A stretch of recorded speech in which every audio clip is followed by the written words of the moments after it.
How long is it? 30 seconds.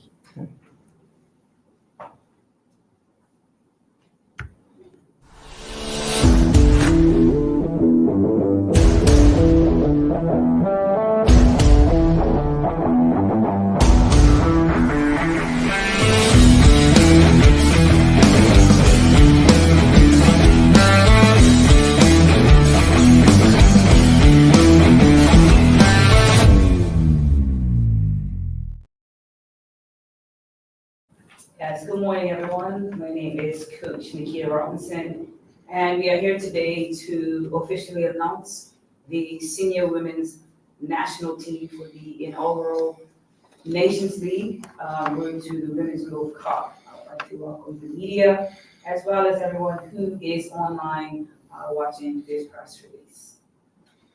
This year embarks on something magical and amazing for women's football in Bermuda.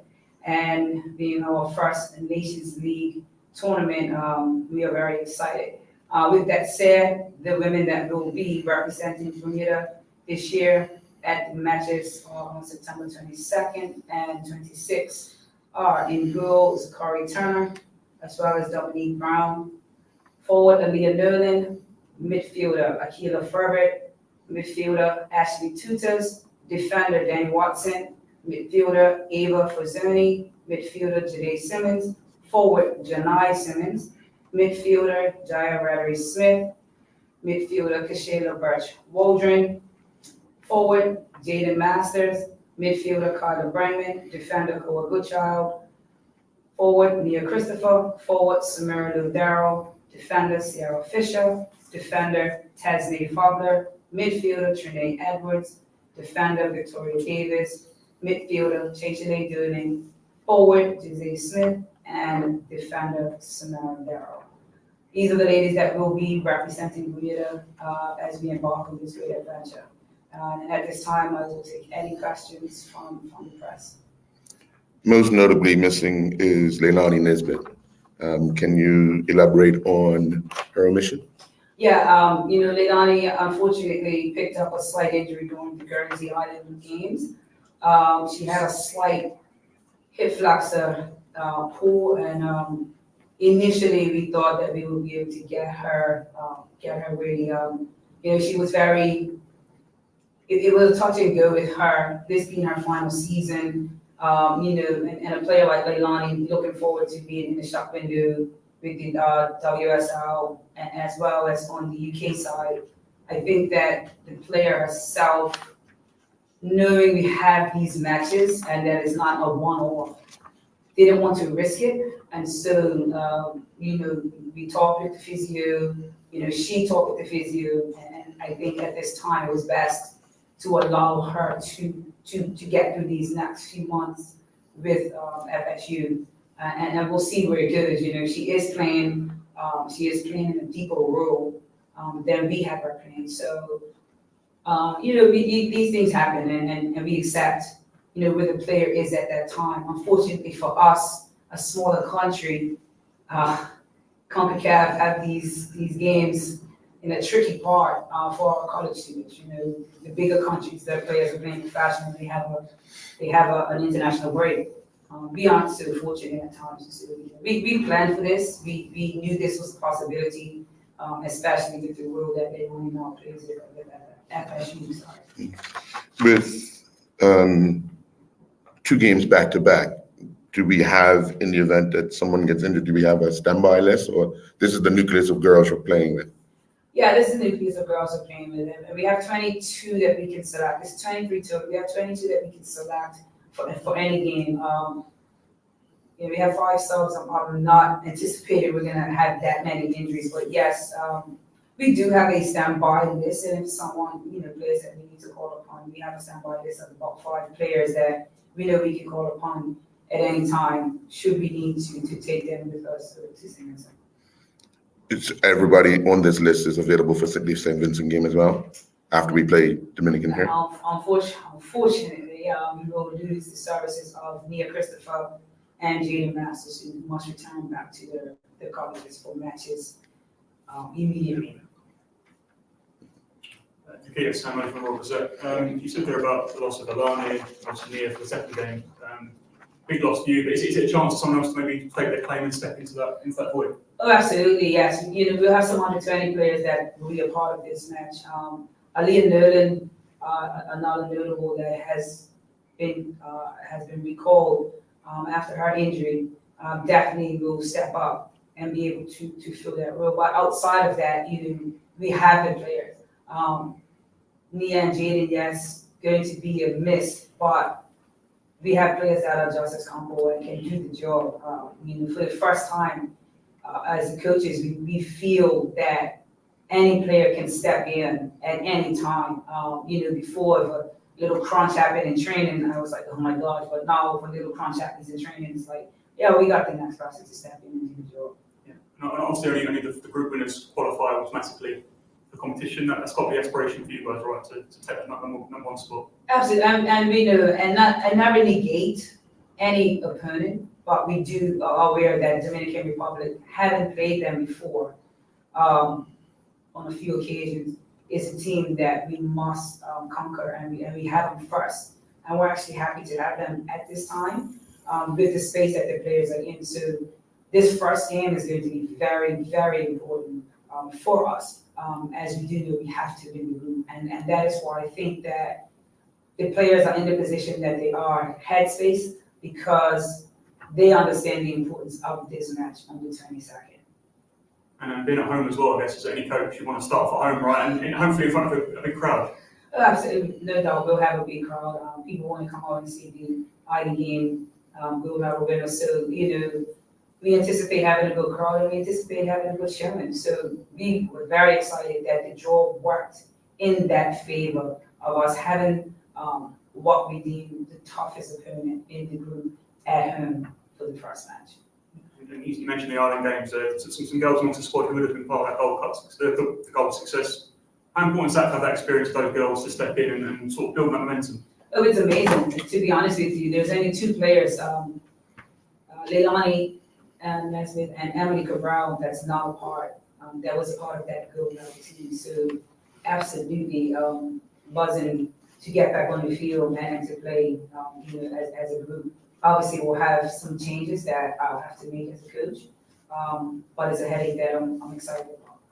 You spoke about how great this competition is for women's football and women's football.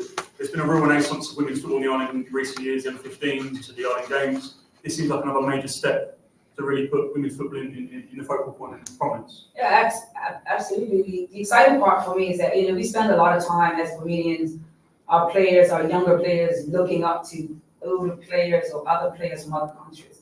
What this does now is have our younger girls looking at our senior women's national team saying, I want to be like her.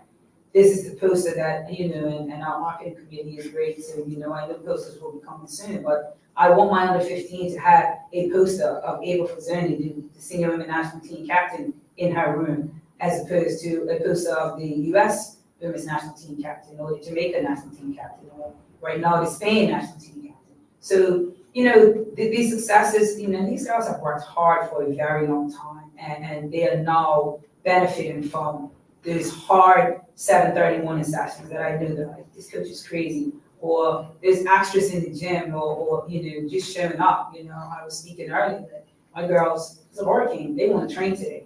So that's where we're at, and that's what this Nations League is going to do to build women's football in the year.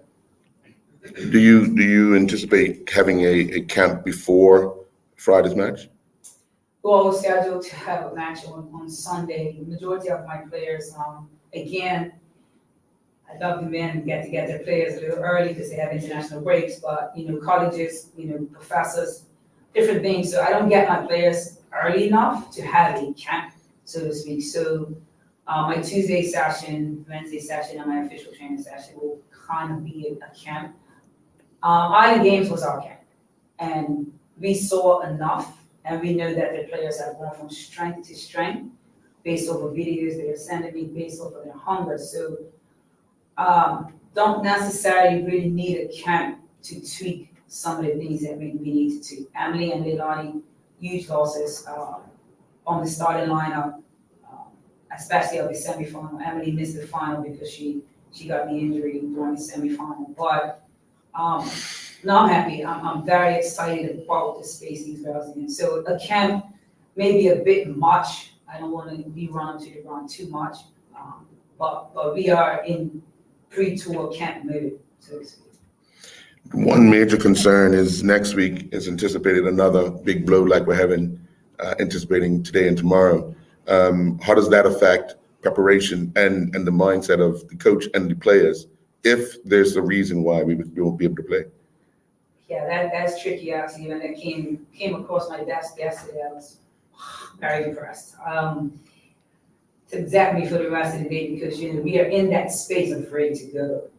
And I pray that it moves. Something's gonna happen miraculously. We are a praying country. Everyone out there listening, just right now, that's all I need is for you guys to pray. And not just so that we can have a game, but the fact that we're gonna have, some wins the next few hours. We don't really need that as a country, safety wise. But for the players, we're gonna prepare and we're still in tournament mode. So we're not going to be, until they officially call that match, we are going to be preparing as best as we can. That means I ask MSA if I can train inside every day next week. We continue to press on. Final question from me. You say Dominican are your toughest opponents. What do you think it's going to take for you to come out on the right side of a result against them? Oh, we have to start fast and hard. We have to take the game to them. We can't chase the game. We have to have them chasing us. We will be aware of some of their players that can cause us some problems, but I think that we are prepared for them. Our last match with them, the result was 1-0, and that was last April. And so we know what we have to do. And that was just an unfortunate loss. And I will be honest, I don't think that the team was prepared to play them. We had come off of a loss against Jamaica, had an easy game against Cayman Islands, and then we had that break, and then we had to travel over to Dominican to play them. And so I know for a fact, I feel it, that these girls are in a much better space to play the Dominican. And so it's us going to play our game. It's not us going out there afraid or worrying about what they are going to do to us. It's what we're going to do to them. And we have to play every match like that. And I tell my players, every game, no matter who we're playing, we could play a team that just formed yesterday. We always have to go and play our football to make sure that we have the success. We know what it is that we want to do. They have to figure us out. All right. Good luck. Yes. Thank you. And to everyone, please come out and support these young ladies. They are excited to watch. I can't wait. All I want to do is watch them play. And they are looking forward to entertaining the crowd and to be out there and to make their families and Bermuda proud. And last but not least, please be safe over the next few hours. Make good choices. And we'll see you on the other side.